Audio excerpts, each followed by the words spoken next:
I supported Joe Kabai for 7 years. And I loved him for 7 years. He finally agreed to be with me. But later I found out that the one he liked was the girl he'd grown up with. He has always resented me.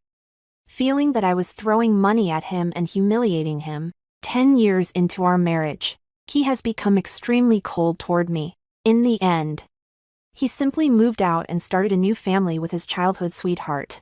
But I remained alone in my empty room and died in despair. I'm reborn once again on the day I decided to sponsor him.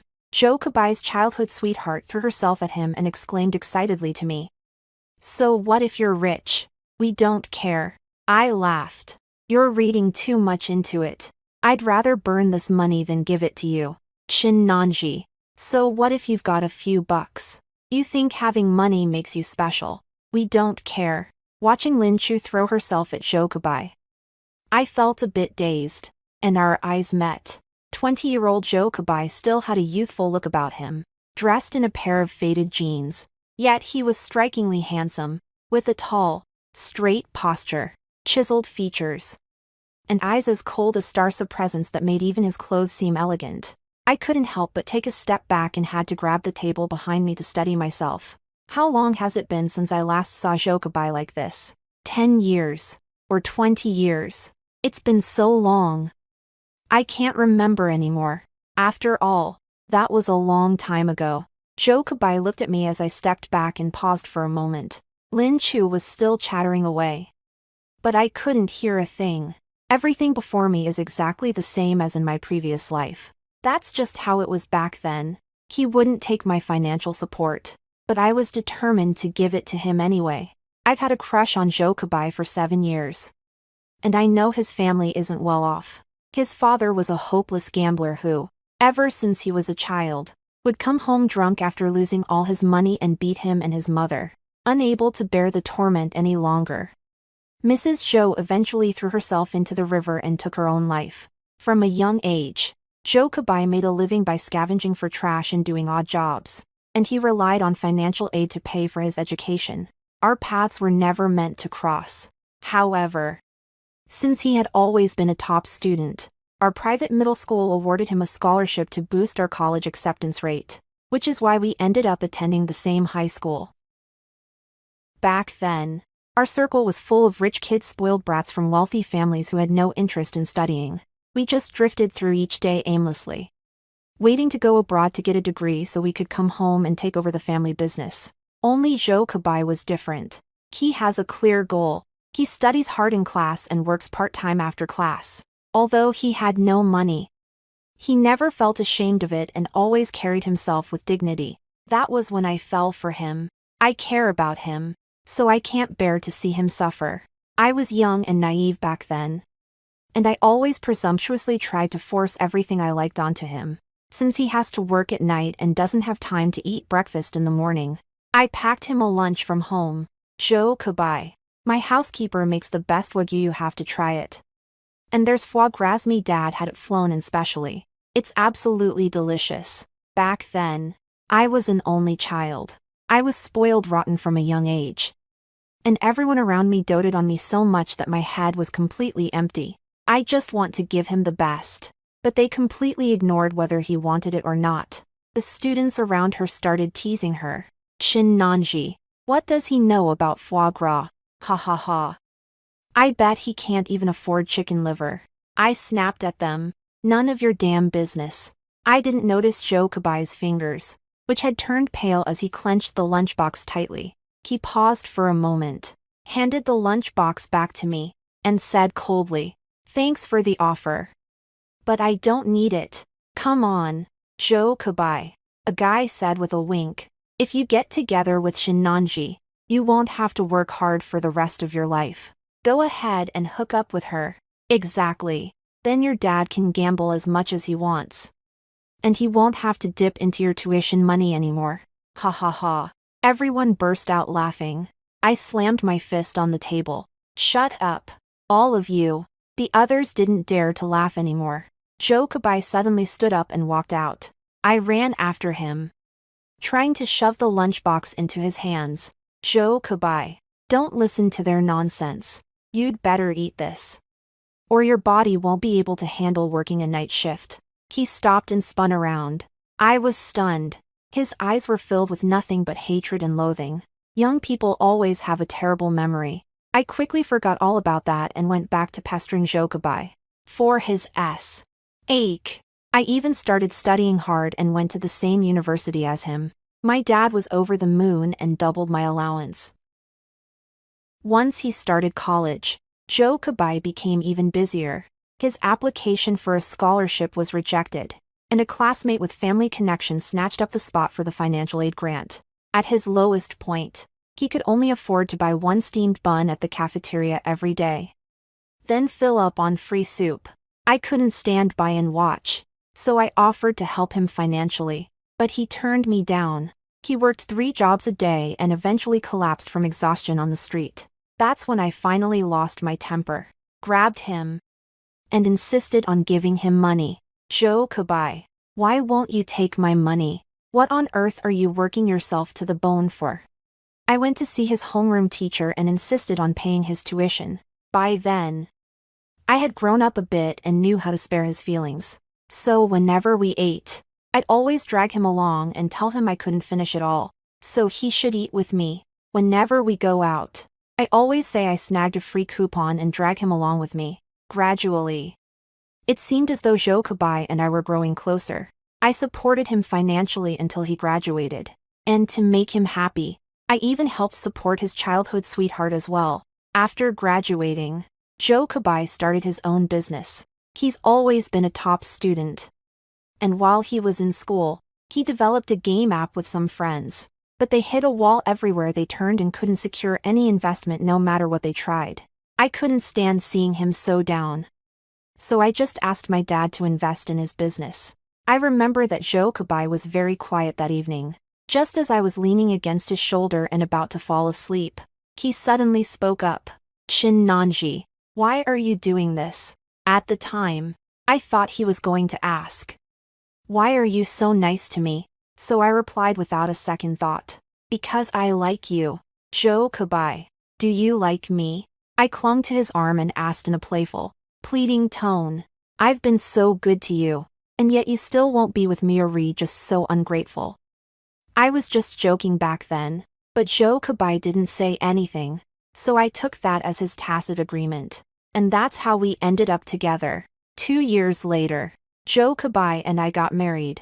The wedding was a small affair. Jokubai said he didn't like having too many people, so we invited only a few tables of close relatives and friends. They're all my relatives and friends. Over there, he was all alone. Jokubai remained cold toward me even after we were married. I was so naive back then. I thought that was just the kind of person he was. After all, I'd been chasing after him for so many years, and I figured that as long as I kept being good to him, even a heart of stone would eventually melt. But I never expected him to be so stubborn, because his heart has always belonged to someone else. 3 years into our marriage, our differences had become irreconcilable. I started to find his daily indifference unbearable. So I confronted him and asked if he still had feelings for his childhood sweetheart. But he just stared at me coldly, without saying a word. When he was pushed to his limit, he just slammed the door and stormed out. His emotional neglect drove me deeper and deeper into paranoia and madness. As soon as he came home, I would grill him and yell at him. At the height of our argument, I said things without thinking. "If I'd known you were such an ungrateful wretch, I should have just gotten a dog, at least it would have wagged its tail at me." His expression turned fierce for a moment, then quickly settled down.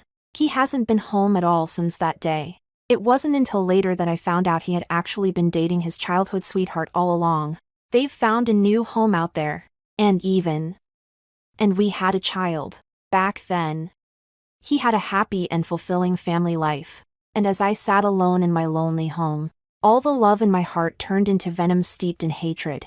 Jokubai's business venture was a success, and he became even richer than my dad.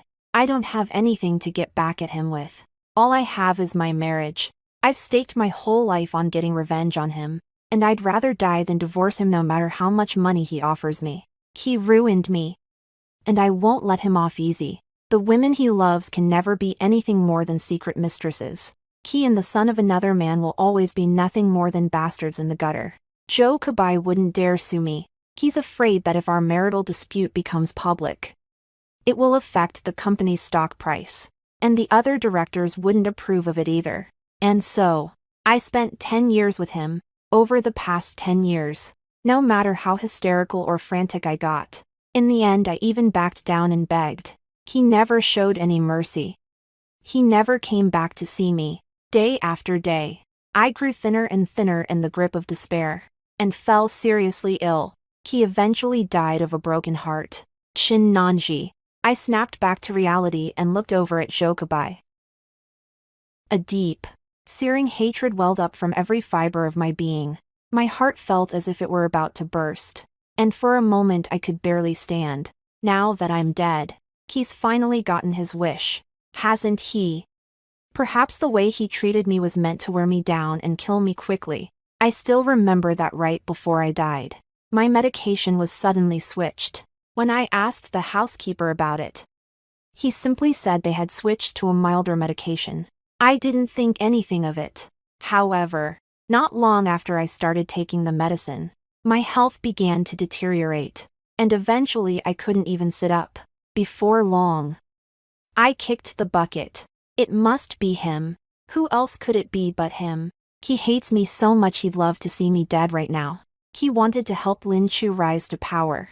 How cruel. I looked at Jokabai and forced myself to suppress the urge to rush over and kill him. I'm so angry. I don't think I've done anything wrong by Jokabai, except for being immature when I was young and not being considerate enough of his feelings. I never even pressured him to get married. I even asked him if he was willing. If not, I could wait a little longer. Yet he hates me so much. Lin Chu was yelling at me just like he did in his previous life. Shin Nanji, do you think having money makes you so great? What gives you the right to treat people like this? I looked at her. She was dressed in a white dress, her frame delicate, like a little white flower. This is the woman Jokabai loved, the one he would have killed me to help ascend to power. It was the same in my past life. Jokabai and I were having a calm conversation. I told him that if he felt uncomfortable, he could pay me back once he started earning money. I'd consider it a loan. But Lin Chu suddenly accused me of throwing money at people and said I had insulted Jokabai. It was only later, during an argument with Jokabai, that I gradually came to understand. It turns out he'd always thought I was throwing money at him and humiliating him. Suddenly, I found it all quite ridiculous, seeing how protective Lin Chu was of his own. I smiled. You're overthinking it. I'd rather burn this money than give it to you. Jokabai's face turned pale. Lin Chu looked blank for a moment. What did you say? I smiled. Don't you think that my financial support is an insult to you? We're all classmates. How could I treat you like that? Never mind. Then, you should just go back to your part-time jobs. Lin Chu's family situation is similar to Jokabai's. Her father ran off with the money he owed, and her mother, who worked to pay for her education, is now bedridden due to health problems. Perhaps because they were in similar situations, she and Jokabai had always gotten along well, and she was always by his side. Whenever Jokabai and I went out, she would always pester him to let her come along. Sometimes when I don't want to, she'll hide behind him and ask me with a pitiful look on her face, Nanji, do you think I'm too poor and don't want to be friends with me? Before I could say a word, Jokabai would shield her behind him and say in a deep voice, if you don't think we're a good match, then don't go. I have no choice but to take her with me. She was there during dinner. She would tilt her head and look at the lobster on her plate, saying, do you eat such good food every day? Then, in a tone that was both wistful and envious, we really are from different worlds. On several occasions, Jokabai and I were having a perfectly fine conversation when she would suddenly say something like that, and the smile would vanish from her face, and she would stop talking to me. At first, I thought she was just being thoughtless. It wasn't until later, when I was walking with Jokabai and suddenly turned to say something to him, that I caught her looking at me. Lin Chu's face was expressionless, but his eyes were filled with nothing but malice and hatred. When she saw me turn around, she was caught off guard and quickly forced a smile. Yet a chill ran down my spine. It was only then that it suddenly dawned on me. She hates me. Or rather, she hates me, actually. When Joe Kabai and I first got married, we did have a brief period of harmony. By then, his company was up and running and had landed its first contract. After the victory party, he wrapped his arms around me, tipsy as he was, and said with a smile, "Honey, whatever you want. I'll buy it for you." I felt sorry for him because he worked so hard to make a living. So I hugged him, feeling completely satisfied. "No, thanks. I'm just happy you thought of me." But he wouldn't let it go, and with his chin held high, he said, "A husband earns money so his wife can spend it. I'll buy you a bag. What kind do you like?" Even as he fell asleep, he was still muttering to himself, "Nanji, I have money now. You don't have to suffer along with me." Sure enough, he bought me a bag the very next day. But before I could say a word, Lin Chu followed right behind me. She looked at the bag in my hand, and her expression suddenly turned a bit strange. She immediately snatched the bag from my hands and said to Jokabai with a smile, "Oh my. I remember Sister Nanji had this bag back when she was in college. It was a gift from a guy who had a crush on her at the time. She even said at the time that it was too cheap to carry out. To be honest, I've long since forgotten whether that ever happened. However." Jokabai's expression suddenly turned grim. He then picked up the bag and walked out the door with a blank expression on his face. After that, he started to act cold toward me. By the time they said goodbye, Lin Chu was already carrying that bag. A smile played on her lips as she feigned indifference and said, "Nanji, Kubai gave me this bag. You're not mad, are you?" Of course I refused. I told her to give me my bag back. A look of panic spread across her face, and with tears in her eyes, she asked me, "You already have so many bags. Why do you have to fight me over this one? You have so many of them, but I only have this one." Joe Kabai pulled me away with a grim expression. "Let go. If you don't care about it, why are you fighting with her over it? Or is it that you just like things you have to fight for?" I was full of myself back then and couldn't stand being treated that way. So we had a huge fight and parted on bad terms. It wasn't until later that I realized what Lin Chu was talking about wasn't a bag at all. She was clearly talking about Joe Kabai. She thinks I stole him away from her, which is why she hates me so much. "Nanji," Joe Kabai said, grabbing me as if he'd suddenly panicked. "Wait a minute." I turned around, but when I saw the look on his face, I froze for a moment. Emotions were churning beneath the surface in his eyes, as if something were about to burst forth at any moment. Even his voice trembled slightly. "No. This isn't how it's supposed to be. Shin Nanzi, why aren't you supporting me anymore? Don't you like me very much?" I was startled by his madness. What's wrong with Joe Kabai? Has he lost his mind? Are you still upset that I spoke to Lin Chu in a harsh tone? But in my past life, I hadn't won him over yet at this point. He was always very cold toward me and never smiled. Is he losing his mind? I tried to pull my hand away. Let go. But he only pressed harder, his eyes even turning a little red. "Shin Nanji, don't you like me anymore? You don't want me anymore?" This really gave me a scare. When had Joe Kabai ever said something like that to me? I stared at him in surprise. "Joe Kabai, have you lost your mind or something?" But he said nothing. He just stared straight at me without blinking, his expression obsessive and frenzied. That really got my blood boiling. After what he did to me in our last life, how dare he glare at me now? Don't you think it's humiliating for me to support you, Joe Kabai? Or are you just putting on a show so I'll have to beg you living off others' generosity? Lin Chu opened his mouth, seemingly surprised that I would speak to Joe Kabai that way. Come to think of it, this was exactly when I loved him the most in my past life. I chose my words carefully, afraid of hurting his pride. But I don't care anymore. Joe Kabai, who do you think you are? I said with contempt, heartless and ungrateful, repaying kindness with ingratitude. I really wonder how I ever fell for someone like that. Surprisingly, Joe Kabai didn't get angry. Instead, all the color drained from his face, leaving him deathly pale. I shook off his hand and walked away without looking back. There's 200,000 yuan on the card I gave Joe Kabai, enough to cover his tuition and living expenses. I took the card and went straight to the mall. If I give him the money, I'll just end up with a bunch of trouble.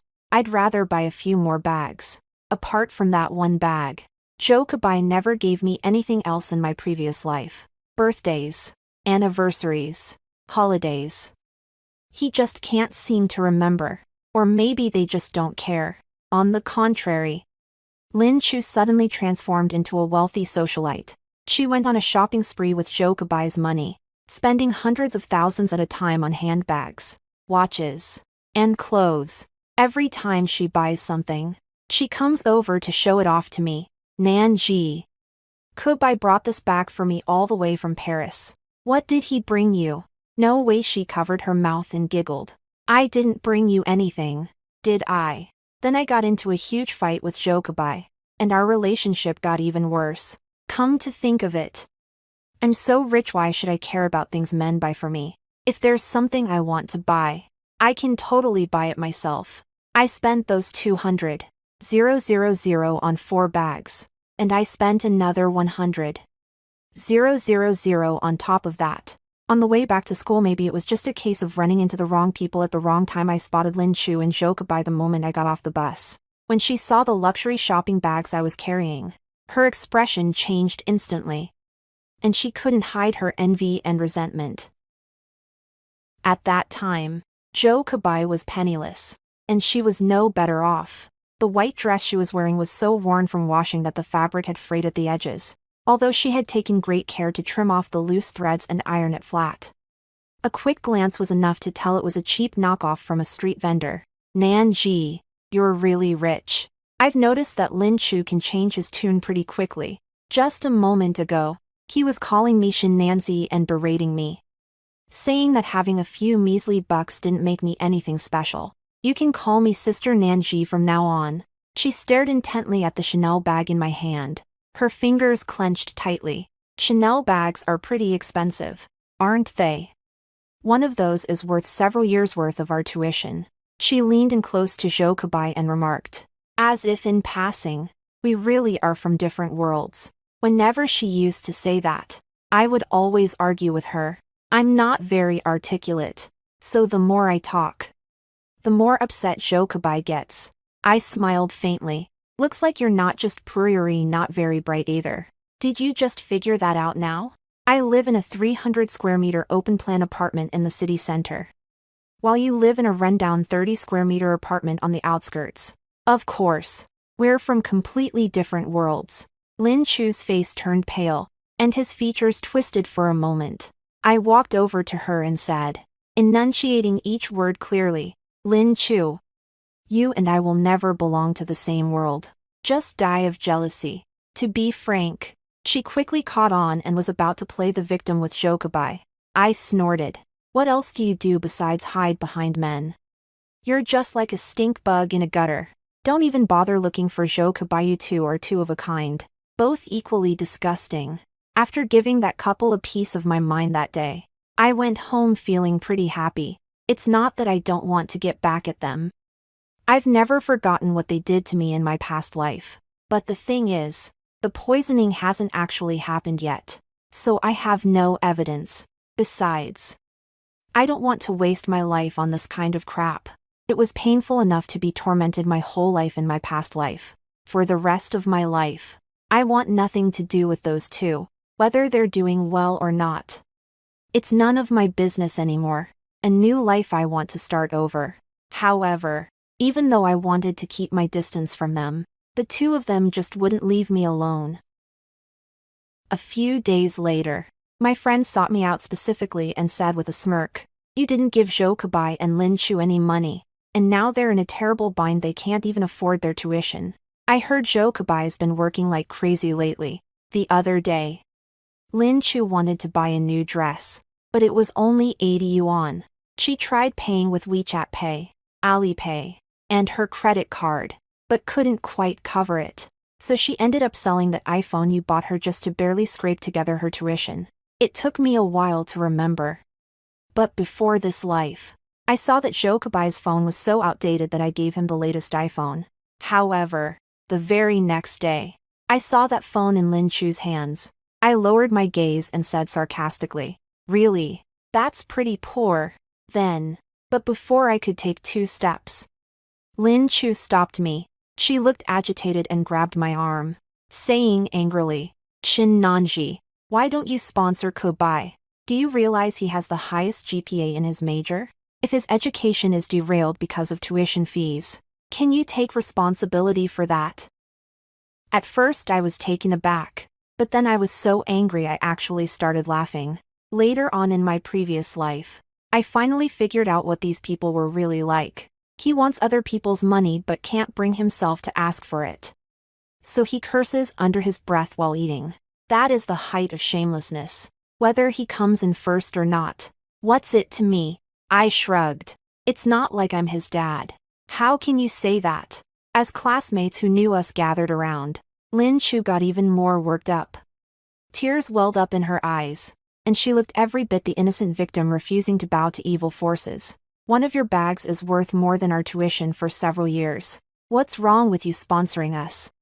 Or are you just that selfish you'd rather waste your money than use it to help those in need?"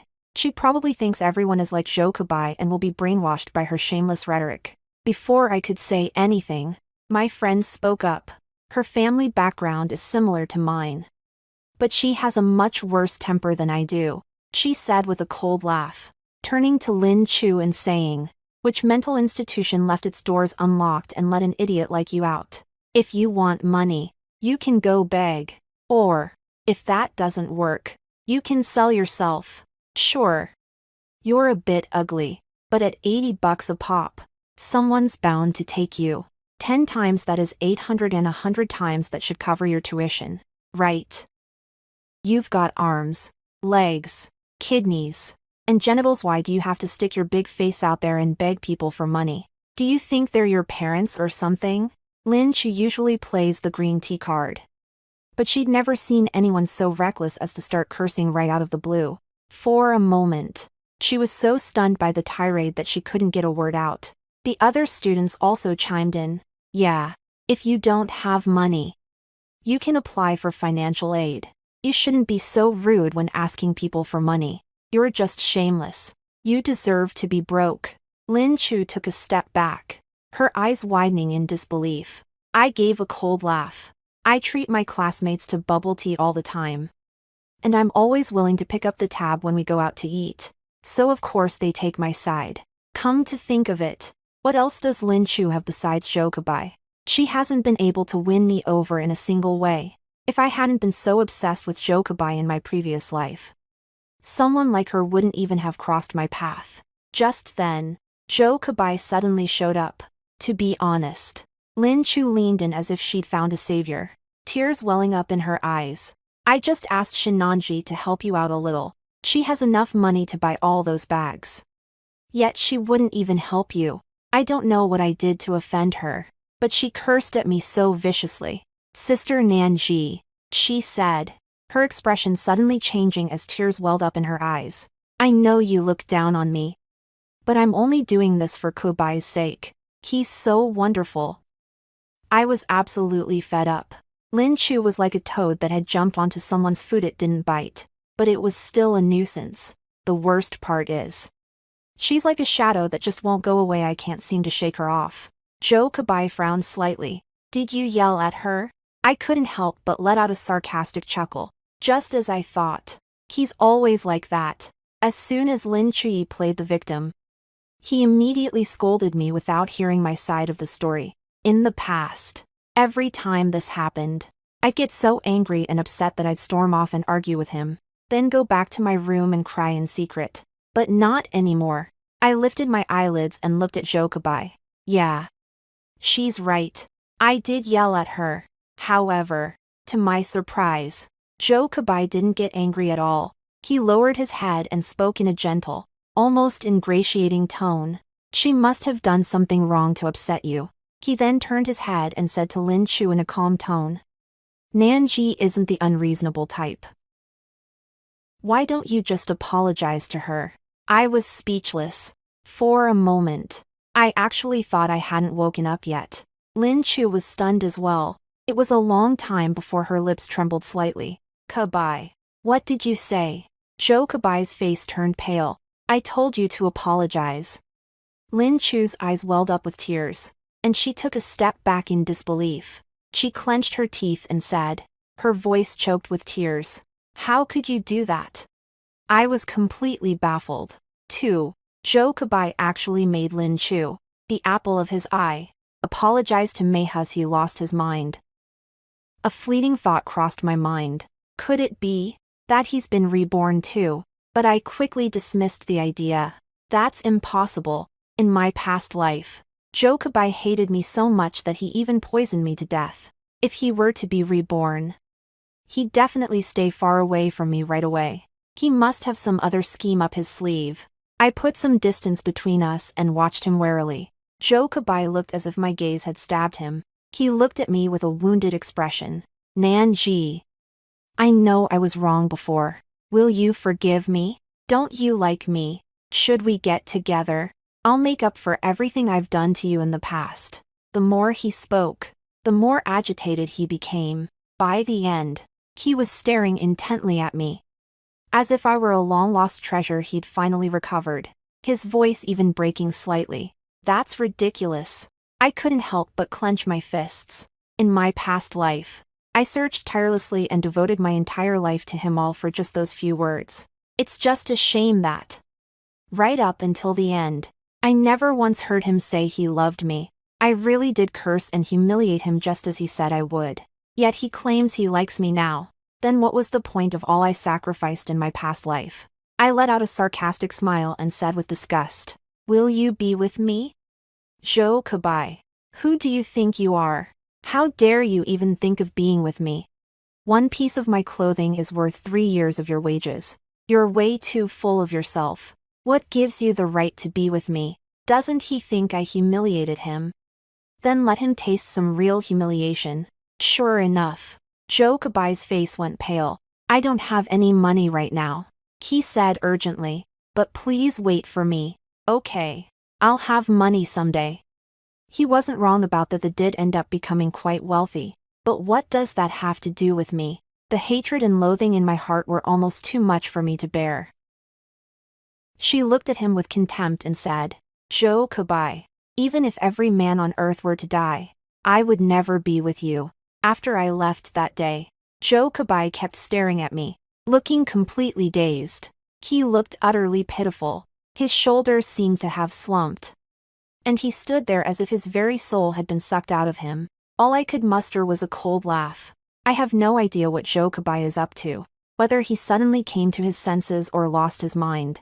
It doesn't matter. Qin Nanji, who had loved him with all her heart, had died in her previous life. All I feel for him in this life is hatred. Without my financial support, Zhou Kabai and Lin Chu's lives would be even more miserable than they were in their previous lives. Zhou Kabai's software didn't sell, and his attempt to start his own business also failed. I heard they're so broke they're about to start selling their blood. However, none of that is my concern anymore. Early the next morning, my phone rang. I picked up my phone, and the screen displayed a name. Chen Luo. This is someone who used to be my friend. I was a little distracted. As for me, it's been over a decade since I last saw those names. Back when I was with Zhou Kabai, he didn't like my friends from wealthy families and always forbade me from seeing them. Gradually, I drifted apart from them. This Chen Luo is the guy Lin Chu mentioned who gave me the bag. Our families have been friends for generations, and we've gotten along well since we were kids. When he answered the phone, his excited voice came through the line. Nanji, I heard you gave that kid Zhou Kabai a piece of your mind. Before I could say a word, he exclaimed excitedly, we should have taught him a lesson a long time ago. That jerk's a freeloader who's manipulating you. We didn't dare say anything before, but you've finally come to your senses. I smiled slightly. What's up? We're getting together tonight, same place as always. 8 p. You've gotta be there. After hanging up, I thought about it for a long time before I remembered that the old place was a bar we used to frequent. My childhood friends and I often hang out together. It's just that since I started dating Jokubai, I haven't been going out much. I used to be a hothead, but for love, I've completely sheathed my claws and fangs. I stopped going to shopping malls and started exploring street stalls and markets for the first time. I no longer wear those luxury items.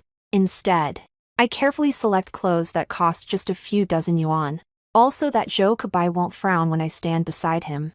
I didn't dare to eat at the restaurant I used to frequent, and on the rare occasions I did go out to eat, I'd just go with him to a Shaoxing snack bar for a serving of xiaomai. I've turned myself into a timid, cautious person. I just wish he liked me a little more. I used to love him with all my heart. When we got to the bar that evening, Chenluo was in a great mood and kept trying to get me to drink. I didn't refuse. I enjoyed this long-awaited sense of ease. This group of friends is actually really great. Especially Chenluo. When I got married, he even told me that if I ever felt wronged, I should go to him, and he'd help me teach Jokubai a lesson. He actually went to see Jokubai later. I was just pregnant at the time. The baby was the result of an accident that happened one night when Jokubai came home drunk. I was overjoyed, thinking that having a child would win him back. But then Lin Chu found out I was pregnant. She deliberately came over to provoke me, and just as I'd had enough and was about to slap her, Jokubai walked in. He grabbed my wrist and instinctively pushed me away. He pushed me down, and I hit my stomach on the corner of the table. I started bleeding immediately and was rushed to the hospital. I was young and in good health back then, not like later on when I was worn out, and in the end, I managed to save the baby. Then Lin Chu wouldn't let it go.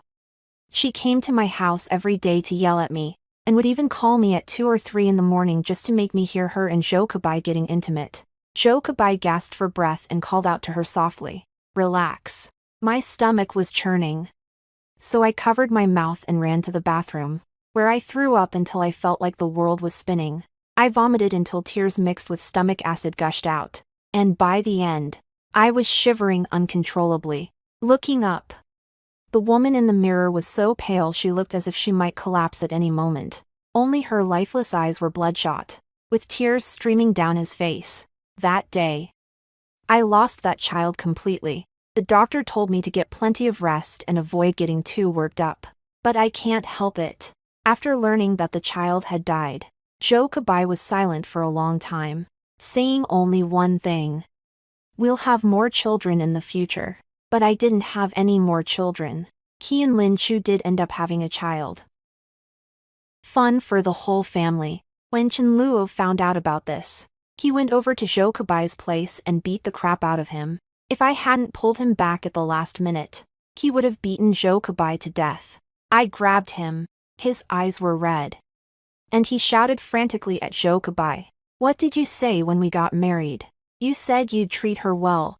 She used to be such a cheerful person. How could you have treated her so badly?" Jokubai didn't fight back that time. He wiped the blood from the corner of his mouth and looked down, saying nothing. "What are you thinking about?" Chenluo gave me a nudge. "Let's have a drink." I clinked glasses with him and drank it all in one gulp. After a few rounds of drinks, Chenluo was already feeling the effects. His face flushed red as he leaned in close and whispered to me, "You really don't like Jokubai." I glanced at him, and he immediately looked away, his ears turning pink. I found it a little amusing. Chenluo likes me. I know that. But in my past life, I had eyes only for Jokubai. And in the end, I even fell out with him because of him. But even when Jokubai treats me badly, he still immediately steps in to defend me. If I were to look for someone in this lifetime, I hope to find someone just like him. It's only now that I realize love can't solve every problem. Jokubai and I come from different backgrounds, received different educations, and have different circumstances. We're not a good match. Growing up in a family like that, he put up his defenses at an early age, becoming sharp and sensitive, yet insecure and aloof. I was raised in the lap of luxury from a young age. My family gave me the confidence to give up everything to love someone, and that is precisely what led to my tragedy. I thought love was enough to sustain me. Little did they know that a man like Jokubai couldn't be swayed by mere enthusiasm. I nodded. Yeah. I was blind before. Chinluo lowered his head, slowly moved closer to me, and whispered, "Well, look at me." Before he could finish speaking, someone suddenly grabbed my wrist and pulled me to my feet. I startled and turned around, only to be met by Jokubai's face, which looked terrifyingly grim. He lowered his gaze, his body tense, his calm voice concealing emotions I couldn't fathom. "Come with me." He practically dragged me out the door. "Let go." I shoved him away with all my might. "Are you out of your mind?" But Jokubai held me in a death grip. His strength was terrifying. Ever since he was reborn, his attitude toward me has been so submissive that it borders on fawning. At that moment, his eyes were dark and intense, and his face was completely expressionless, which was somewhat frightening. He said hoarsely, "Shin Nanji, what did you just say?" I froze for a moment, then gritted my teeth and said, "I said I don't like you anymore. I must have been blind before." "Don't you like me anymore?" Jokubai gave a strange chuckle. He immediately yanked me toward him, staring intently at me. His voice as cold as if it had been quenched in ice shards. "Say that again." For a moment, I was actually taken aback by him. "Was everything you said before that you liked me, that you wanted to be with me, that you'd never leave me a lie?" He looked frantic. But I froze. "No. I've never said those words before in my life. Those were clearly words I said to him before we got married in my past life." My whole body began to shake uncontrollably. How on earth did he know? Jokubai quickly realized he had said the wrong thing and instinctively took a step back. I whispered, "Jokubai, you're back too, aren't you?" He remained silent. The midnight wind howled past me, sweeping the fallen leaves across the ground and carrying with it a sense of desolation. Occasionally a car would drive past, its headlights flashing briefly before fading into the gloom. "Jokubai." I forced a wry smile. "How dare you?" He actually came back to life too, after the way he treated me in our past life. How dare he say such things to me in this one? That's what I said and did in my past life. But what was the result? I won't rest in peace. I've finally come to terms with things in this life, and I want to live it well. But he actually reopened my wounds and told me mockingly that I would never be able to escape those miserable days. Jokubai was a little flustered. "Nanji, let me explain. I've also come back to life. But now I've figured it out. I was such a jerk in my past life. I didn't realize I'd fallen in love with you long ago. Can I make it up to you from now on?" Smack. Jokubai turned his head away. I spoke slowly and deliberately. "Jokubai, how dare you? How dare he hurt me like that and then casually tell me he'd fallen in love with me long ago?" That slap vented all the hatred in my heart. I hit him with all my might. A cut appeared at the corner of his mouth, oozing blood, but he merely wiped it away casually. His tone calm. "Is that enough? If that doesn't satisfy you," he said, grabbing my hand and pressing it against his face, "slap me a few more times." Even though he was speaking harshly, his eyes suddenly welled up with tears, and they began to fall freely. I was a little shocked. Jokubai has never cried in front of me. During the hardest time of his life, his father gambled away the tuition money he had painstakingly saved, and when he came home, he beat him up. The next day, when he went to school covered in bruises, he didn't cry. He worked 3 jobs a day and was so hungry and exhausted that he fainted several times. But he didn't cry even then. At one point, I thought this person was naturally cold-hearted. I never expected him to actually cry in front of me. Jokubai's tears washed away the blood at the corner of his mouth. His disheveled appearance seemed overwhelming, and he hunched over as he pleaded, "Nanji, come back. If you hate me, you can go ahead and kill me. Just don't leave me. I'm going absolutely crazy." "Jokubai, did you hit your head on a door or something? What's wrong with you?" He lowered his head and said in a trembling voice, "I was so insecure back then. I was completely on my guard, convinced that everyone was out to hurt me. I don't dare to like you, and I don't dare to believe that you really like me. I'm afraid that after I accept your feelings with all my heart, you'll suddenly tell me one day that I'm not good enough for you. And that you were just playing around.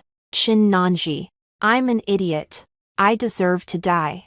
You can hit me or yell at me, don't care. I'm begging you. Please come back. He wailed as if he were trying to vent all the pent-up emotions he had been holding back. You have no idea how I got by all those years after you left. I couldn't hold back any longer and let out a cold laugh. Zhou Kebai. Isn't Lin Chu the one you love? Didn't you drug me and poison me to death in our past life just for Lin Chu's sake? Drugging her. Zhou Kebai paused. What do you mean, drugging? Are you still pretending not to know? I clung tightly to the railing by the roadside. Otherwise, I couldn't guarantee I wouldn't slap him again. Someone tampered with my medicine later on. I was clearly getting better at first.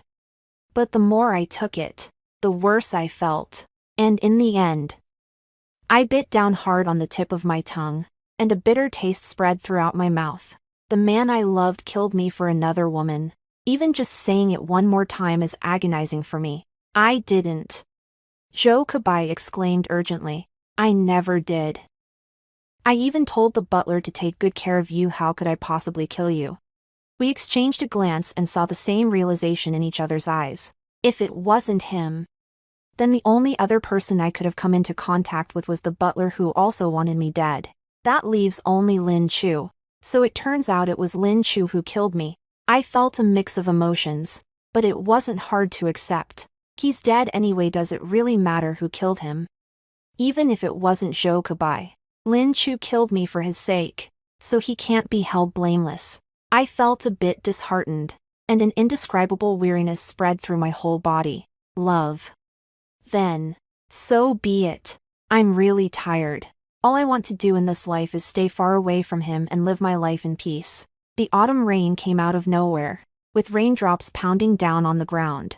Zhou Kebai stood there in the rain, looking a complete mess. His face streaked with what he couldn't tell if it was rain or tears. Nanji, please. What about Lin Chu? I asked, my face expressionless. You two already had a child in your past life. What do you say to that? Zhou Kebai was speechless. After a long pause, he said with difficulty. She got me drunk. It only happened that one time. I let out a sarcastic laugh and said nothing. Zhou Kebai bowed his head even lower. From start to finish, you're the only one I've ever loved. I've never liked Lin Chu. He continued. Just then, a woman's voice suddenly rang out from the darkness on the street. Then what am I? Lin Chu stepped out of the shadows. She was still wearing that old white dress, which was soaked by the rain and clung tightly to her body. Zhou Kebai. Her expression was blank, but her eyes flashed with madness. You like her. So what am I supposed to be? What does it matter that I've been by your side all these years? Zhou Kebai clenched his fists tightly, and the look in his eyes as he gazed at her was no longer the gentle one he usually had. Only hatred remained. It seems Lin Chu hasn't been reborn. He's still the same Lin Chu from his previous life. She hasn't poisoned me yet, so I don't even have a chance to get back at her. Zhou Kebai understood, but said nothing. Lin Chu paused, startled. You hate me, Zhou Kebai. You actually hate me. If you hadn't been constantly stirring up trouble between Nanji and me, we wouldn't have ended up like this. His tone was icy. Me stirring things up. Lin Chu laughed. Zhou Kebai, she said, deciding to drop the pretense. If you weren't so insecure yet so full of yourself, how could I have possibly manipulated you? You're the one with a dark mind. You want her, but you're afraid. Now you're trying to pin it all on me. Veins bulged on Zhou Kebai's forehead. Shin Nanji. Lin Chu tilted her head, her expression one of innocent puzzlement, as if she were simply asking a trivial question. You already have everything, so why are you trying to steal Zhou Kebai from me? She didn't seem to need my answer. She just kept talking to herself. You come from a good family, you're good looking, and everyone fawns over you, loves you, and spoils you. They'll bring you exactly what you want without you even having to ask. So many people like you, why are you still trying to steal Jokabai from me? Her voice trembled slightly as she clenched her teeth. He's all I have. Why? When he's the only one I have. Do you have to take him away from me? You already have so much. I said calmly. Jokabai is a person. Who he chooses to love is his decision. And I can't force him. Besides, I've never won. I lost completely. Is that so? Lin Chu stepped closer to me, and only then did I notice that she had been keeping one hand behind her back the whole time. A sense of foreboding suddenly washed over me, just as I was about to step back. She suddenly drew a dagger and lunged straight at me. Go to hell. Her face contorted. Her expression frenzied. As long as you're dead, Jokabai will be mine again. Chin Nanzi. How dare you be so happy? You deserve to die. She was standing too close. I didn't have time to dodge. And my dilated pupils reflected her bloodshot eyes. Just then, a tremendous force suddenly shoved me aside. The sound of the blade piercing the flesh was drowned out by the rain. Lin Chu stared blankly at Jokabai standing before him. Her fingers began to tremble as she clutched the dagger. And she said frantically, "To be frank." I stumbled and turned around. The knife had already sunk deep into Jokabai's abdomen. The blood seeping out was washed by the rain into a pale pink hue. He didn't seem to notice. He just smiled at me. I'm just glad you're okay. By the time they arrived at the hospital, Jokabai had already fallen into a deep coma. He lost a lot of blood and was rushed straight to the ICU for emergency treatment. Lin Chu was also taken away by the police who had arrived on the scene. It wasn't until the third day that Jokabai woke up. I walked into the hospital room, looked at him, and felt as though 1,000 words were stuck in my throat. Yet I couldn't say a single one.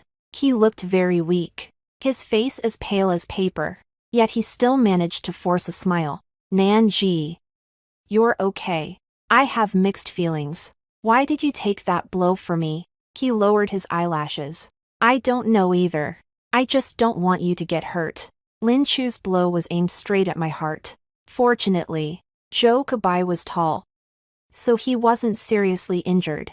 What are you going to do? I suddenly asked. Jokabai quickly caught on to what I meant and gave a wry smile. Just do what needs to be done and tell it like it is. That was your wife in your past life. The one who bore your children.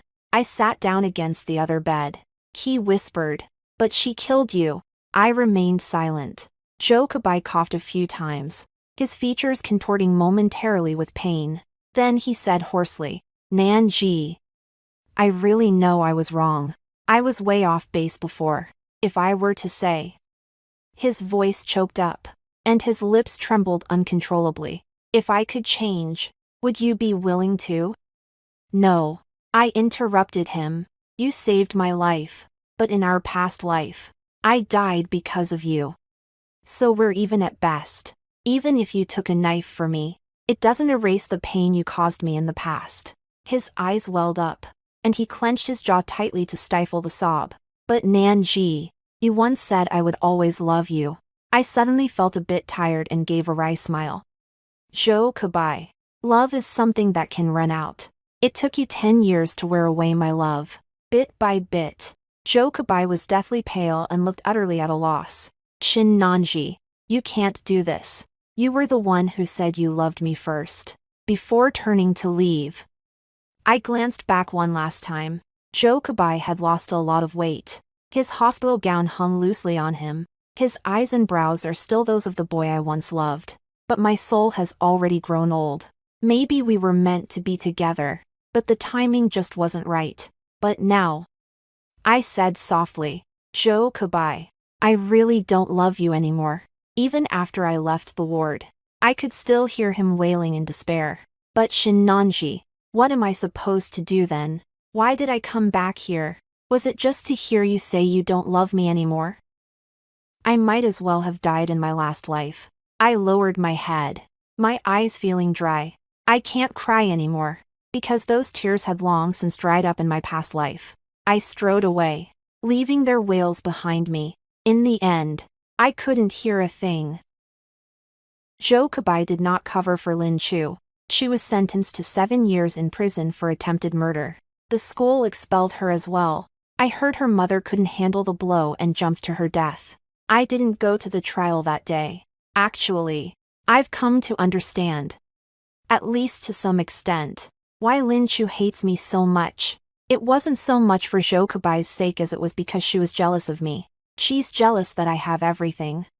So she's doing everything she can to steal Zhou away from me to prove that she can beat me too.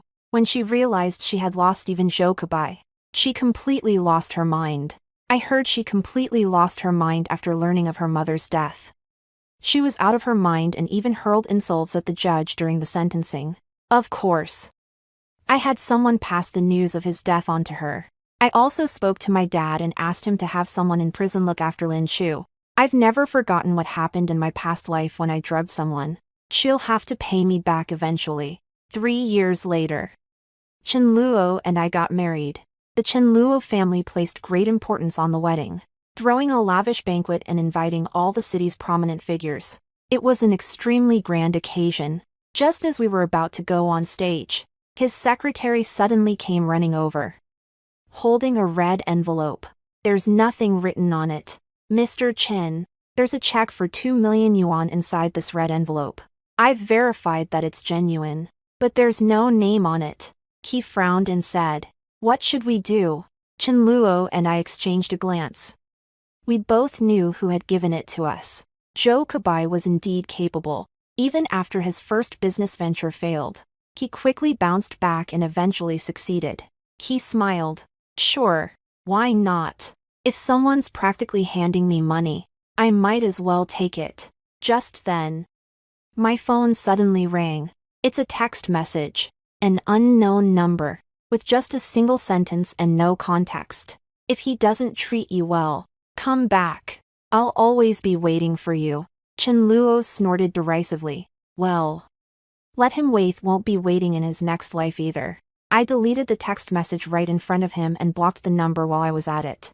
Let's go, I said, linking my arm through his and smiling gently. Everyone's waiting for us. Those sad, tearful nights will eventually pass, and I will never look back.